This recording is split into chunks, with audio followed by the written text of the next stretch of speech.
Christianity is a chain. ఆ చైన్లో నువ్వు ఒక లింక్. మిగిలిన లింక్స్ అన్నీ కూడా స్ట్రాంగ్ ఉండొచ్చు, but if you are weak the chain will break.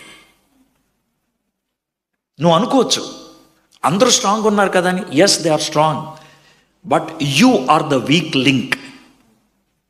Because of you the whole community can fall.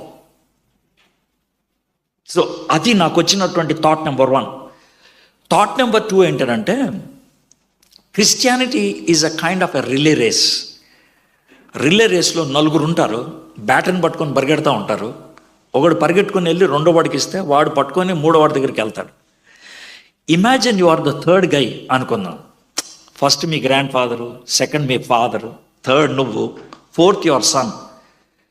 Me father నీకు ఇచ్చారు, లేకపోతే మీ మదర్ నీకు బ్యాటర్ని ఇచ్చి నిన్ను పరిగెట్టరానంటే, if you don't run, this is what happens. నీకు బ్యాటర్ని ఇచ్చిన వ్యక్తికి ఫ్రస్ట్రేషన్ స్టార్ట్ అవుద్ది. ఎవరైతే నీ దగ్గర నుంచి బ్యాటర్ని తీసుకోవాలో వాళ్ళకి డిప్రెషన్ స్టార్ట్ అవుద్ది. ఎందుకనంటే నీకు కష్టపడి పరిగెత్తుకొని వచ్చి నీ చేతిలో బ్యాటర్ని పెట్టి యూ టేక్ ఇట్ దేర్ అని అంటే, if you don't take, what happens? So that made me to think about Elijah. Elijah was asked to carry the baton and he did his part. తన పార్ట్ని తాను ఫుల్ఫిల్ చేసుకుంటూ వచ్చాడు. So నేను Elijah లైఫ్ని ఎందుకు చూడాలి అని అనుకున్నానంటే, ఎలైజా ఈజ్ ఎ క్యారెక్టర్, ఒక క్యారెక్టర్. ఆ క్యారెక్టర్ని ప్రొడ్యూసర్ కానీ డైరెక్టర్ కానీ సృష్టిస్తాడు. The character is created by producer or director. Movie లాంగ్వేజ్లో చెప్పాలంటే, ఒక క్యారెక్టర్ని ఇట్ ఈజ్ థాట్ క్రియేటెడ్. ఆ క్రియేట్ చేసిన తర్వాత what is the role of the producer and director? Stage అంతా ఆయనే సెట్ చేస్తాడు, బ్యాక్గ్రౌండ్ అంతా ఆయనే సెట్ చేస్తాడు, మిగిలిన క్యారెక్టర్స్ అందరినీ ఆయనే ప్రిపేర్ చేస్తాడు. చేసి now you do your part అంటాడు. That's it.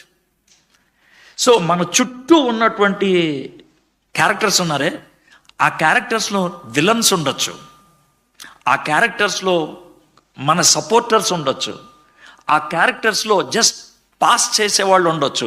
They are all created by the producer and director. వాళ్ళందరి మధ్యన God says, hey, you are made to stand there and do your part. If you don't do your part, the game will not go further. The story is God's story. A God's story lo there are different characters. Forget about other characters. You are one among them. ఈ రోజు ఇక్కడ కూర్చొని మీరు వింటున్నారే, you are the character created by God to play a role in his story. ఆయన కథలో నీకు దేవుడు ఒక పాత్రనిచ్చాడు. If you play your role, you will become the part of history. You will become the part of his story. So, preparation దేవుడు చేసుకుంటాడు. Stage మీద ఉండాల్సిన characters ఆయన చూసుకుంటాడు. మైక్ ఆయన ఇస్తాడు. ఇప్పుడు తెలుగు చర్చ్ ఇన్ సిడ్నీ వాళ్ళు ప్రోగ్రామ్ని డిజైన్ చేశారు, ఫుడ్ కూడా అరేంజ్ చేశారు, హాల్ని రెంట్ తీసుకున్నారు, లైట్లు పెట్టారు, పాటలు పాడారు, పోడియం పెట్టారు, నీళ్లు కూడా ఇచ్చారు, మైక్ కూడా పెట్టారు, వాగరా అని నాకు చెప్పారు. No just imagine if I don't do my part, how horrible it would be. That's what your life is. మనం చెయ్యాల్సింది ఏమి లేదు. Everything has been done. నాకు ఇంకేం వర్క్ ఏం లేదు. I have to just stand here and deliver the message. That's what I am called for. So in the same way, you have your own role. You have your own part. Am I fulfilling the role that has been given to me? The character that has been given to me. That should be our question. So, ee roju probably I'll be looking at only one verse. But before I look into that one verse, I'll be looking at a history of 500 years. ఎందుకంటే how God laid the stage, prepared the stage for this man called Elijah. ఆ stage ప్రిపరేషన్కి ముందు ఏం జరిగింది, all that is important. అదంతా కూడా important. So అందుకనే I will be looking at most of the background, how and why Elijah was called, when he was called. So ఈ స్టోరీని నేను నెరేట్ చేస్తా ఉన్నప్పుడు please try to look at your own lifes. మీ జీవితాన్ని మీరు చూసుకోండి. మీ ముందు మీకున్నటువంటి విషయాలు. Let me tell you one thing, some of you have a very bad background, some of you had a very good background. మీలో కొంతమందికి చెప్పుకోవడానికి ఇష్టం లేనటువంటి బ్యాక్గ్రౌండ్ ఉండొచ్చు. మీలో కొంతమంది చాలా గర్వంగా చెప్పుకునేటువంటి బ్యాక్గ్రౌండ్ ఉండొచ్చు. But that's the background that is been given to you by God. Your parents were not chosen by you. మీకున్నటువంటి గతం దేవుడు మీకిచ్చింది, మీరు చూస్ చేసుకున్నది కాదు. I'm not saying it is consequence, అదేదో పర్యవసానం నీ కర్మ అని అంటలేదు. God intentionally gave you a background. ఈ బ్యాక్గ్రౌండ్ నీ ఒక్కదానికే ఉన్నది, నీ ఒక్కడికే ఉంది. ఈ ఎక్స్పీరియన్సెస్ నీ ఒక్కదానికే ఉన్నాయి. I want to use that. Nothing that we have is a waste. Were you raped? Good. I'm not saying good అని అంటే రేప్ అవటం అనేది గుడ్ అని కాదు. ఆ ఎక్స్పీరియన్స్ నీకు వచ్చిందే, that's good. God says, well I don't like that, but I can use it now. I can use it now. Were you been deceived? నిన్ను మోసగించారు ఎవరన్నా? I know it's bad, but God says ఆ experience I want to use it. Let me tell you one thing, experience is the lessons God teach. మిగిలిన academics అన్ని డబ్బులు కడితే వస్తాయి, experience డబ్బులు కడితే రావు, జీవిస్తే వస్తాయి. They are very costly. ఇప్పుడు సుధీర్కు ఉన్నటువంటి ఎక్స్పీరియన్స్ నాకు కావాలని అనుకుంటే, నేను అకాడమిక్ ఎక్స్పీరియన్స్ కావాలనుకుంటే I can join an institute. కానీ తనకున్నటువంటి లైఫ్ ఎక్స్పీరియన్సెస్ నాకు కావాలంటే రావు, ఎంత డబ్బులు పెట్టినా రావు. నాకు రావాల్సిన అవసరం లేదు. తెచ్చుకోవాలని ప్రయత్నం చేస్తే it's foolishness. So having given that kind of background, we look at this man called Elijah. So if you have your Bibles, open with me to 1 Kings, first chapter. 1 Kings 17th chapter మనం చూస్తాం. 1 Kings first chapter నుంచి 17th chapter దాకా I will run through. ఒక 30-35 minutesలో I will cover whatever is there in 16 chapters. ఈ 16 అధ్యాయాల్లో ఏముందో మీకు run through చెప్తాను. అయితే దీనికి ఒక 400 years బిఫోర్ ఏం జరిగిందో అక్కడి నుంచి మొదలు పెడతాను. ఎందుకంటే ఇండియా గురించి ఎవరన్నా మాట్లాడాలంటే కనుక there is one dividing point. ఆ డివైడింగ్ పాయింట్తో ఇండియా గురించి మాట్లాడతారు. Before 1947, after 1947, that's a dividing point. Okay, so in the same way ఇజ్రాయలైట్స్కి ఒక డివైడింగ్ పాయింట్ ఉంది. అదేంటంటే 1447 ఆర్ 1446, 1 year అటు ఇటుగా ఆలోచిస్తారు. లెట్స్ టేక్ 1446 BC, అంటే ఇప్పటికి 3470 years ago. అది డివైడింగ్ పాయింట్. ఎగ్జాక్ట్ డేట్ అంటే నీసాను మాసం 14వ రోజు. మన ఇంగ్లీష్ క్యాలెండర్లో it comes in March April on the 14th day. Okay, so ఆ రోజు ఏం జరిగిందంటే Israelites for the first time in the middle of the night they started walking. దాన్నే పాస్ ఓవర్ డే అంటారు. That was the night the Pharaoh's son died. Pharaoh said, get out of this place, and they started walking. So ఆ రోజు journey మొదలైంది. ఒక 3 days తర్వాత red see crossing వెళ్ళిపోయారు. 40 years journey చేశారు. Moses చచ్చిపోయాడు. Joshua became the leader. Jordan cross చేశాడు. Jordan cross చేసిన తర్వాత 7 years జాషువా వార్ చేశాడు అందరిని ఓడగొట్టడానికి. 18 years ఆయన జడ్జిగా ఉన్నాడు. జడ్జ్ అంటే మన భాషలో కోర్టులో ఉండేవాడు, కానీ జడ్జ్ అంటే ఇజ్రాయలైట్స్ భాషలో కోర్టులో ఉండేవాడు కాదు, ఊరు పెద్ద, సర్పంచ్, ప్రెసిడెంట్. సో ఏ గొడవ వచ్చినా కూడా ఆయనే సెటిల్ చేయాలి. రచ్చబండ మీద చెట్టు కింద కూర్చుంటాడు ఆయన. That is what he does. So ఊరు పొలిమేరల దగ్గర, ఊరు గేటు దగ్గర, గవిని దగ్గర అక్కడ కూర్చొని ఉంటాడు. సో 18 years ఆయన జడ్జిగా ఉన్నాడు. ఆయన తర్వాత ఒక 19 జడ్జెస్ ఉన్నారు, ఒకళ్ళ తర్వాత ఒకళ్ళు. ఈ 19th జడ్జిగా ఉన్నప్పుడు శామ్యుయల్ అనే ఆయన ఉన్నప్పుడు ఇశ్రాయేలీలంతా పెద్దోళ్ళు వచ్చారు శామ్యుయల్ దగ్గరికి. వచ్చి, సార్ మాకు హ్యాపీగా లేదు సార్ అన్నాడు. ఏమైంది? ఫుడ్ లేదా? ఉంది. వాటర్ లేదా? ఉంది. మరి ఏంటి ప్రాబ్లం? ఏమన్నా పాండమిక్ వచ్చిందా? లేదు. ఏంటి ప్రాబ్లం? సార్ ఇటు వెళ్తే ఒక కింగ్డమ్ ఉంది, ఇటు వెళ్తే ఒక కింగ్డమ్ ఉంది, ఇటు వెళ్తే ఒక కింగ్డమ్ ఉంది. ఓకే, ఉండని, అది మన ఏం అటాక్ చేయట్లేదు కదా, చేయట్లా. కానీ ఆ కింగ్డమ్స్కి వెళ్తే ఒకడు ఉంటాడు, ఒక పెద్ద కుర్చీ మీద కూర్చుంటాడు.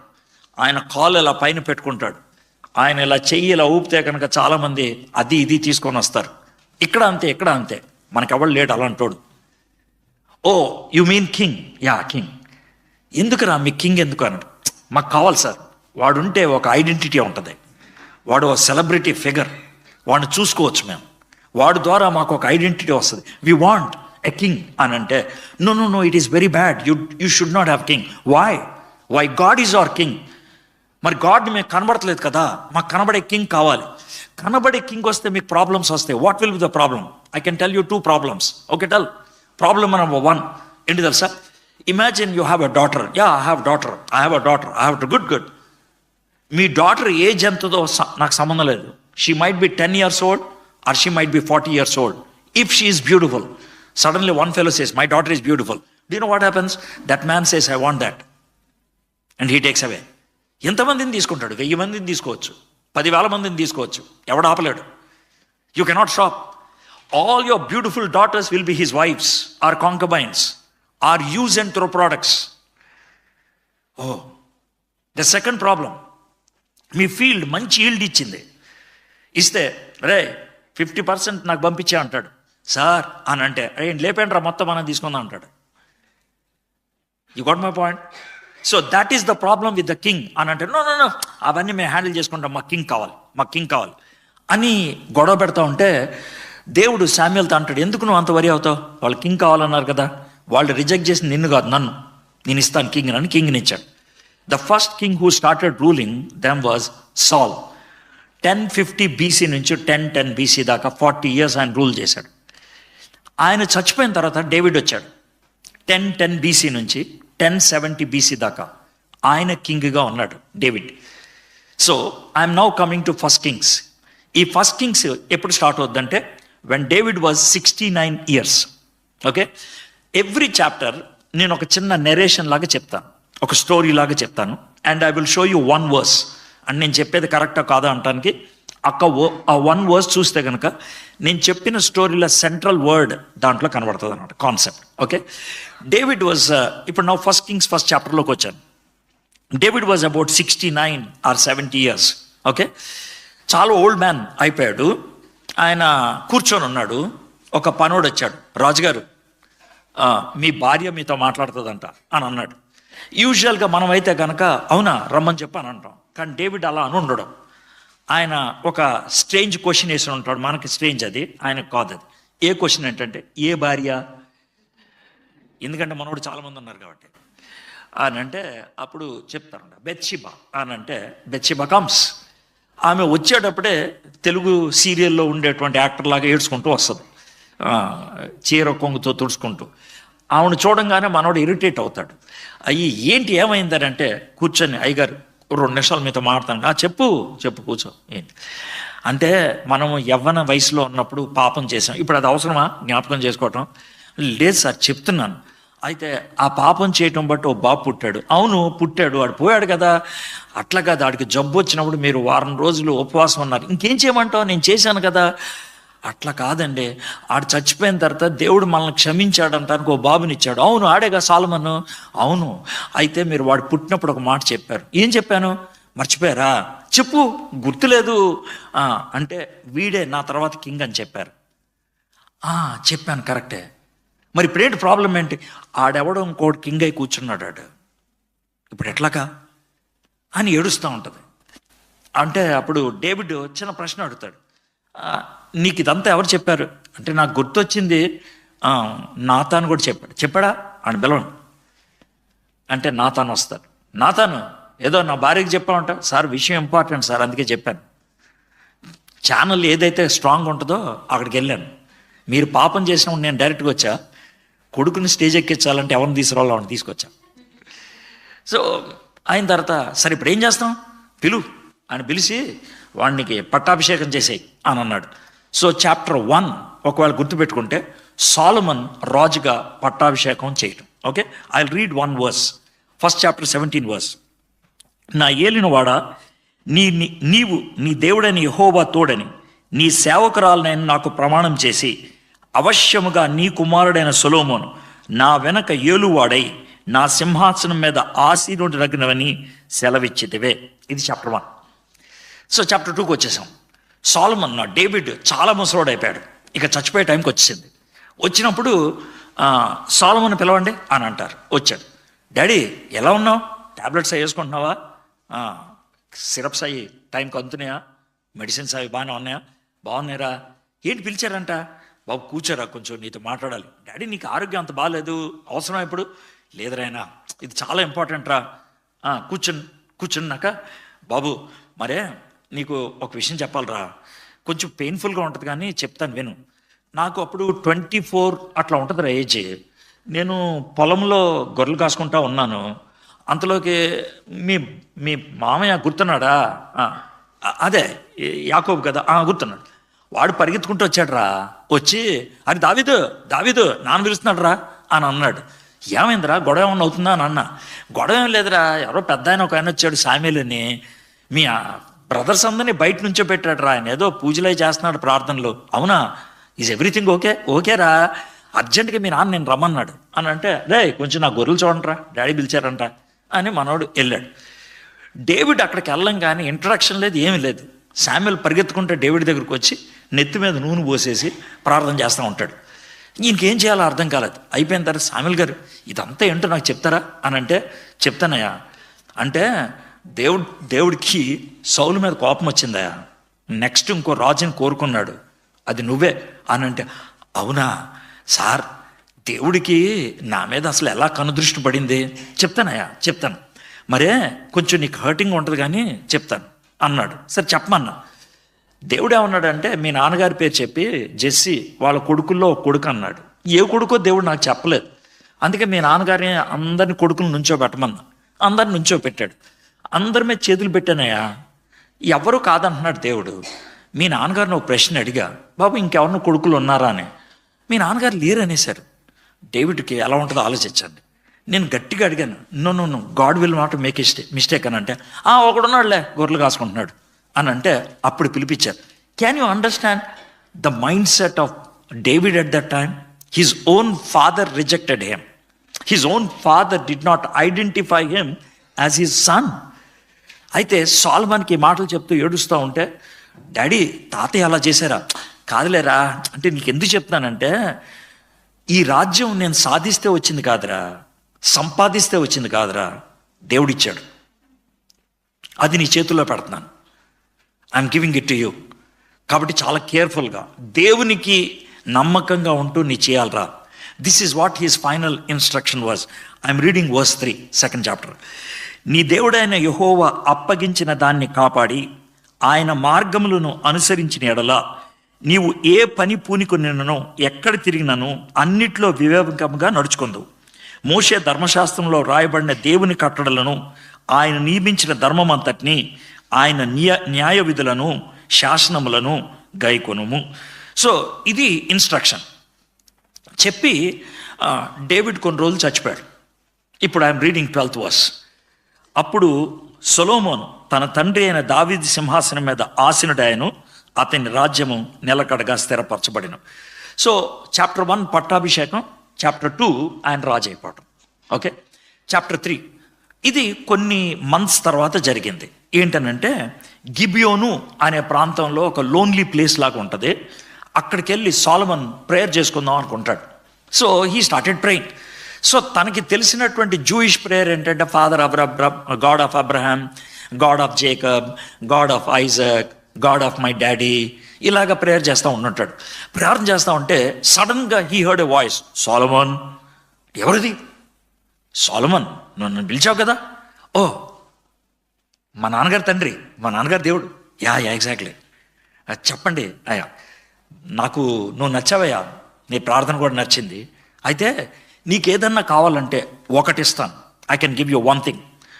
కానీ 2 minutes టైం ఇస్తానులే. ఎందుకు 2 minutes అంటే ఒకటే అడిగావు కదా, కొంచెం కరెక్ట్గా ఆలోచించి అడుగుతాను. 2 minutes తర్వాత దేవా చెప్పండి, నాకు విజ్డమ్ కావాలి. వావ్, ఎందుకు అడిగావు విజ్డమ్? ఇప్పుడు డబ్బులు అడిగాను అనుకో, యూజ్ చేయటం ఎట్లాగో తెలియపోతే కనుక అదే నా కిల్లర్ అయిపోతాయి. కింగ్డమ్ అడిగాను అనుకో, దాన్ని ఎలా మెయింటైన్ చేయాలో తెలియపోతే అదే నా కిల్లర్ అయిపోతుంది. అయితే ఏ ఉన్నా లేకపోయినా విజ్డమ్ ఉందనుకో, బతకడం ఎలాగో నేర్చుకోగలుగుతాను. Wisdom is application of knowledge. కాబట్టి నాకు విజ్డమ్ ఇవ్వు ప్రభా అని అంటే, దేవుడు ఖతర్నాక్ అడిగావు, నీకు విజ్డమ్ ఇస్తా అని అన్నాడు. 5th verse చదువుతున్నావు, 3rd chapter. గిబియోనులో యెహోవా రాత్రివేళ స్వప్నమందు సొలొమోనుకు ప్రత్యక్షమై, నేను నీకు దేన్ని ఇచ్చుట నీకిష్టమో దాన్ని అడగమని దేవుడిని అతనికి సెలవీయగా. 9వ వచనం చూడండి. ఇంత గొప్పదైన నీ జనమునకు న్యాయము తీర్చగలవాడెవడు? కాబట్టి నేను మంచి చెడ్డలు వివేచించి నీ జనులకు న్యాయము తీర్చినట్లు నీ దాసునైన నాకు వివేకము గల హృదయమును దయచేయము. So that's what Solomon asked. And so chapter 1 పట్టాభిషేకమై, chapter 2 రాజు అయ్యాడు, chapter 3 వైజ్ కింగ్ అయ్యాడు. సో ఇప్పుడు విజ్డమ్ నాకున్నది అని అనటానికి నాకు ఒక ఆపర్చునిటీ కావాలి టు డిస్ప్లే. ఇప్పుడు ఎవరన్నా నేను మంచి సింగర్ని అన్నారనుకోండి, we don't declare that person is a good singer unless and until that person sings and displays. So ఇప్పుడు సాల్మన్కి విజ్డమ్ ఉందని మనకు ఎలా తెలుస్తుంది? గాడ్ గేవ్ ఆపర్చునిటీ అంట. అది 4th chapter. ఏంటంటే 2 ladies వచ్చారు, వాళ్ళని బైబిల్ ఏమన్నదంటే వేశ్యలు అన్నారు. They are prostitutes. వాళ్ళిద్దరు వచ్చారు, ఇద్దరు కూడా ఏడుస్తూ ఉన్నారు. ఏడకండి, ఏం కావాలి మీకు అనండి. సార్ ఈ బాబు నా బాబు సార్ అంటే, లేడు సార్ ఈ బాబు నా బాబు అని వీళ్ళిద్దరూ కొట్లాడుకుంటారు. ఆగండి రే ఇట్రారా, ఆ పొడుగు కత్తిపాటికి వచ్చి ఈ బాబుని ఇలాగ అడ్డంగా నరికేలా, ఓ సగం ఇడికిచ్చి ఓ అమ్మాయికి ఇచ్చి ఈ సగం ఒక అమ్మాయికి ఇచ్చాయనంటే, అప్పుడు సడన్గా ఒక ఆవిడ షీ స్టార్ట్స్ క్రైంగ్, నో వాడిని చంపొద్దు. Then Solomon says she is the original mother. So ఆ విధంగా సాలమన్ విజ్డమ్ని డిక్లేర్ చేయటం మొదలుపెట్టాడు. ఇది 4th chapter. ఓకే, 5th chapterలోకి వచ్చాను. అయితే సాలమన్ కింగ్ అయిపోయి 4 years అయిందంటే, 4 years. ఈ 4 years అయిపోయిన తర్వాత పెద్దలందరినీ పిలిపించి కూర్చోబెట్టి, అయ్యా మా నాన్నగారు నాకు ఈ రాజ్యం దేవుడు తనకిస్తే అది నాకు ఇచ్చాడు. అయితే మా నాన్నగారికి ఒక కోరిక ఉండేది. ఏంటి ఆ కోరిక అంటే, దేవునికి ఒక నివాస స్థలం కట్టాలని, గాడ్స్ డ్వెల్లింగ్ ప్లేస్. ఎందుకంటే దేవుడు టెంపరీ ప్లేస్లో ఉంటున్నాడు, మనకైతే పర్మనెంట్ కింగ్డమ్ ఉంది, ఆయనకి లేదు. అయితే మా డాడీ కడదామని అనుకున్నాడు. గోల్డ్ సంపాదించాడు, వుడ్ తెచ్చాడు, కానీ దేవుడు పర్మిషన్ ఇవ్వాల. మా డాడీ అడిగాడంట, ఎందుకు ప్రభు అంటే, నీ చేతికి చాలా బ్లడ్ అంటుకుంది, you are more killer king, కాబట్టి నువ్వు బిల్డర్ కాదు, అది నీ కొడుకు కడతాడులే అని చెప్పాడు. మా డాడీ అది నాకు చెప్పారు. సార్ కాబట్టి నేను దేవునికి ఒక నివాస స్థలం కట్టాలి అని అంటే, ఎవ్రీబడి సెడ్ ఎస్. అంటే మనం డైమెన్షన్స్ ఇవ్వడం మొదలు పెట్టాడు. ఒక ఫుట్బాల్ గ్రౌండ్ అంత ఉంటుంది అనమాట, ఒక 3 floors బిల్డింగ్ అంత ఎత్తు ఉంటుంది అనమాట. ఈ గేవ్ ఆల్ ద డైమెన్షన్స్ అన్నీ ఇచ్చిన తర్వాత హీ మేడ్ 1 statement. ఏం స్టేట్మెంట్ అని అంటే, అయితే ఒకటే, ఈ మందిరాన్ని కట్టేటప్పుడు చాలా జాగ్రత్త చేయండి, ఈ మందిరాన్ని కట్టేటప్పుడు సౌండ్ రాకూడదు. సార్ ఇంత పెద్ద మందిరం అంటున్నారు, సౌండ్ రాకూడదు అంటే ఎలాగా? హ్యామర్ సౌండ్ వినబడకూడదు. It's ridiculous sir, it's ridiculous. ఇంత పెద్ద మందిరం హ్యామర్ సౌండ్ లేకుండా ఎలా కడతాం? I don't know. ఎందుకంటే ఇట్స్ గాడ్స్ డ్వెల్లింగ్ ప్లేస్ అని అంటే, వీళ్ళు వర్క్షాప్ ఒక 3-4 kilometers అవతల పెట్టుకున్నారు. సో ఇక్కడ హోల్ డైమెన్షన్స్ తీసుకొని వెళ్ళి అక్కడ దాన్ని చిజిల్ చేసి సైలెంట్గా తీసుకొచ్చి ఇక్కడ పెట్టేవాళ్ళు అనమాట. So when the temple was build there was no sound. అంత మెటిక్యులస్గా దాన్ని కట్టుకుంటూ వచ్చారు అనమాట. We don't had the privilege of watching that. దాన్ని కోల్గొట్టేశారు, ఇప్పుడు లేదు. 70 ADలో అక్కడక్కడ అండర్ గ్రౌండ్లోకి వెళ్తే కొంచెం ఫౌండేషన్ కనబడుతుంది. That it self is very marvellous, చాలా మార్వలస్గా అనిపిస్తుంది అనమాట. That was build by Solomon. I'm reading 5th chapter 5th verse. కాబట్టి నీ సింహాసనం మీద నేను నీకు బదులుగా కూర్చుండబెట్టి నీ కుమారుడు నా నామ ఘనతకు ఒక మందిరమును కట్టించిన యెహోవా నా తండ్రి అయిన దావీదునకు సెలవిచ్చినట్లు నా దేవుడైన యెహోవా నామ ఘనతకు ఒక మందిరమును కట్టించుటకు నేను ఉద్దేశం గలవాడినై ఉన్నాను. సో 5 చాప్టర్స్ అయిపోయినాయి. ఇక టెంపుల్ కడతాం మొదలు పెట్టాడు. ఇప్పుడు 6th చాప్టర్ verse 1 చదువుతున్నాను. అయితే ఇశ్రాయేలీయులు ఐగుప్తు దేశంలో నుండి బయలుదేరి వచ్చిన 480వ సంవత్సరమందు, అనగా సొలొమోను ఇశ్రాయేలును ఏలిన 4వ సంవత్సరమందు జీప్ అను 2వ మాసమున అతడు యెహోవా మందిరమును కట్టింప ఆరంభించను. I gave you one date, మీకు గుర్తుందో లేదో, 1446. సో ఆ 1446 నుంచి 480 years తర్వాత ఈ బిల్డింగ్ కడతాం మొదలు పెట్టారని చెప్పారు. చాలా క్లియర్గా ఉంది. 480వ సంవత్సరం. సో 1446 మైనస్ 480 పెట్టుకుంటే 966. 966లో టెంపుల్ కడతాం మొదలు పెట్టారు. అది మనం రెఫర్ కూడా చేయొచ్చు. ఏమన్నాడంటే సెకండ్ పార్ట్లో, అనగా సొలొమోను ఇశ్రాయేల్ని ఏలిన 4వ సంవత్సరం. 970 BCలో డేవిడ్ చచ్చిపోయాడు. 4th year is 966. So perfect అనమాట. సో 966లో టెంపుల్ కడతాం మొదలు పెట్టాడు. కిందకు వస్తే కనుక 14th verseలో, ఈ ప్రకారం సొలొమోను మందిరమును కట్టించి ముగించెను. He finish the temple. Okay, నా టెంపుల్ కట్టేసిన తర్వాత నెక్స్ట్ 7th చాప్టర్. సొలొమోను ఫస్ట్ వర్స్, సొలొమోను 13 సంవత్సరములు తన నగరును కట్టుచుచుండి దాన్ని అంతటిని ముగించెను. Solomon first build the temple, that's God's dwelling place, then his palace. Okay, so 7th chapter దాకా సాల్మన్ లైఫ్ని ఎంత క్లియర్గా మీరు స్టడీ చేస్తున్నారు చూడండి. ఫస్ట్ పట్టాభిషేకం, 2nd కింగ్ అయ్యాడు, 3rd విజ్డమ్ కోసం ప్రేయర్ చేశాడు, 4th విజ్డమ్ డిస్ప్లే చేశాడు, 5th టెంపుల్ కడదాం అనుకున్నాడు, 6th టెంపుల్ కట్టేశాడు, 7th తర్వాత సిటీని కట్టుకున్నాడు. నౌ 8th ఆ కట్టిన వాటిని డెడికేట్ చేయాలి. అక్కడ సాల్మన్ 8th చాప్టర్లో ప్రతిష్ఠ చేశాడు. వాట్ యు మీన్ బై ప్రతిష్ఠ? ప్రతిష్ఠకి ప్రాణ ప్రతిష్ఠకి తేడా ఏంటంటే, ప్రాణ ప్రతిష్ఠ అంటే ఆయనే వచ్చి అక్కడ ఉంటాడు, కానీ ప్రతిష్ఠ అంటే మనం ఎలా అర్థం చేసుకోవాలి? This is the place set apart for you, నీ కోసం ప్రత్యేకించినటువంటి ప్రదేశం. మీరు ఒకవేళ 2nd Chronicles 5th 6th chapters చదివితే కనుక, పర్టికులర్ 7th చాప్టర్ చదివితే, అది చదివినప్పుడు ఒకవేళ if you are able to read imaginatively ముక్కు మూసుకుంటారు మీరు. ఎందుకు ముక్కు మూసుకుంటారు అంటే 7 days 140,000 యానిమల్స్ని ఆయన స్లాటర్ చేయించాడు. 140,000 యానిమల్స్. అర్థమైందా? అవి గొర్రెలు అవ్వచ్చు, మేకలు అవ్వచ్చు, యాక్స్ అవ్వచ్చు, ఏమైనా సరే. సో ఒకదాన్ని నరికేయటం, బ్లడ్ని పోయటం, దాన్ని తీసుకెళ్ళి పక్కన పడేయటం, ఇంకో దాన్ని నరికేయటం, అట్లా 7 days 140,000. 140,000 యానిమల్స్ యొక్క బ్లడ్ లేదా ఆవిడ చిన్న కాలువలాగా పారుతూ ఉంటుంది. బ్లడ్ ఎంత భయంకరమైన స్మెల్ ఉంటుందో చూడండి. ఆ స్మెల్ని ఓవర్కమ్ చేయడానికి దేవుడు ఒక ఇన్సెన్స్ క్రియేట్ చేయించాడు. ఆ ఇన్సెన్స్కి స్పెషల్ దాని ఉంటుంది ఇంగ్రీడియంట్స్ ఉంటాయి. ఆ ఇంగ్రీడియంట్స్లో అది కాలుతా ఉన్నప్పుడు ఈ బ్లడ్ స్మెల్ రాదనమాట. So this is the whole process for 7 days. చేసిన తర్వాత సాల్మన్ అంటాడు, మీరు వెళ్ళిపోండి ఇంటికి అని అన్నాడు. వెళ్ళిపోయిన తర్వాత సాల్మన్ స్టార్ట్స్ ప్రేయింగ్. దేవుడు మళ్ళీ అపియర్ అవుతాడు. That is the 9th chapter. I'm coming to 9th chapter. I'm reading verse 2. 9th chapter. గిబియోనులో ప్రత్యక్షమైనట్లు 2వ మారు యెహోవా సొలొమోనుకు ప్రత్యక్షమై. ఎందుకు ప్రత్యక్షమాడు? To make 3 things clear. Number 1, to appreciate. ఖతర్నాక్ రా బాయ్, ఖతర్నాక్ కట్టిన టెంపుల్, నచ్చింది నాకు. This is the first thing. Second thing, అయితే ఈ టెంపుల్ ఎందుకు నేను ఇష్టపడుతున్నాను తెలుసా? ఈ టెంపుల్ని నేను ఎందుకు వాడుకోదలుచుకుంటున్నానో తెలుసా? I want to give you the reason అని చెప్తా ఉన్నాడు దేవుడు. ఏంటి ఆ రీజన్ అంటే, ఇప్పుడు ఇన్ని లైట్లు ఉన్నాయి కదా, 1 2 3 4 5 6 7 8 9 10 ఇన్ని లైట్లు ఉన్నాయి కదా. I just want ask Sudev, how many switches are there for all these lights? Probably 1 switch usually. ఎందుకనంటే హాల్లో 100 లైట్లు ఉంటే 100 స్విచ్లు ఆవిడ పెట్టడు. అటు బుర్రలేని వాళ్ళు చేసేది. Maybe they can segregate into sections. 100 లైట్స్ని 4 సెక్షన్స్ చేసి 4 స్విచెస్ పెడతారు. But nobody will have 100 switches. So ఆ స్విచ్ కనుక నొక్కితే లైట్ వెలుగుద్ది, స్విచ్ కనుక ఆగిపోతే లైట్ అయిపోద్ది. లైట్స్ చాలా పెద్ద పెద్దగా ఉంటాయి, స్విచ్ ఇంతే ఉంటుంది. సో దేవుడు he is trying to give the concept of a switch. World అంతటికి this temple will be the switch. ఇక్కడ స్విచ్ ఆన్ చేస్తే లైట్లు వెలిగితే, స్విచ్ ఆఫ్ చేస్తే లైట్లు ఆరిపోతాయి.